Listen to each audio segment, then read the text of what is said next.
உளுந்து சாதம் செஞ்சுக்கலாம். ஒரு அரை கப்பு உளுந்தை எடுத்து நல்லா செவக்க வறுத்துக்கலாம். ஃபர்ஸ்ட் கருப்பு உளுந்து தான் எடுத்திருக்கேன். இது கூடவே ஒரு 4 காஞ்ச மிளகாவையும் போட்டு நல்லா வறுத்துக்கலாம்.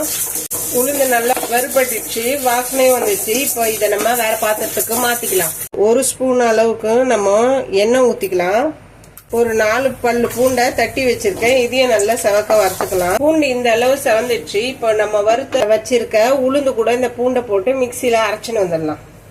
சாப்பாடு தாளிச்சுக்கலாம். தேவையான அளவு ஃபர்ஸ்ட் எண்ணெய் ஊத்திக்கலாம்.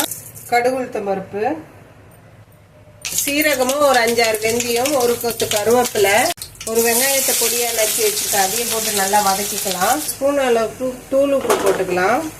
இப்போ நம்ம வடிச்சு ஆற வச்சிருக்கிற சாப்பாடு இதுல போட்டுக்கலாம். நம்ம வறுத்து பொடி பண்ணி வச்சிருக்கிற உளுந்து பொடியும் போட்டுக்கலாம். அரை ஸ்பூன் அளவுக்கு பெப்பர் பொடி போட்டுக்கலாம். சிம்பிளான டேஸ்டான உளுந்து சாப்பாடு ரெடி ஆயிடுச்சு. இது லஞ்ச் பாக்ஸுக்கு குழந்தைங்களுக்கு கட்டி கொடுக்கலாம்.